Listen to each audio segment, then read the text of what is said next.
હાલ સમગ્ર વિશ્વની નજર વિયેતનામના થાઇ ગુયેન પ્રાંત પર છે, જ્યાં સ્ટોર્મ માટમો વાવાઝોડાએ ઐતિહાસિક પૂર લાવી દીધું છે, જેના કારણે ભારે તબાહી સર્જાઈ છે. આ ભયાનક પૂરના કારણે અત્યાર સુધીમાં ઓછામાં ઓછા 4 લોકોના જીવ ગયા છે અને 2 લોકો ગુમ થયા છે. જોકે મૃત્યુઆંક વધવાની આશંકા છે. પૂરના પાણીમાં આશરે 2 લાખ કાચા પાકા મકાનો ડૂબી ગયા છે, જેને પગલે લાખો લોકો બેઘર બન્યા છે અને 45 જેટલા ગ્રામીણ વિસ્તારો ઉજળી ગયા છે.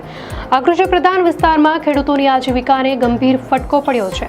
5400 હેક્ટરથી વધુ પાક સંપૂર્ણ રીતે નાશ પામ્યો છે. તો આ સિવાય માછીમારોના માછલી પાલનના તળાવોને પણ નુકસાન થયું છે.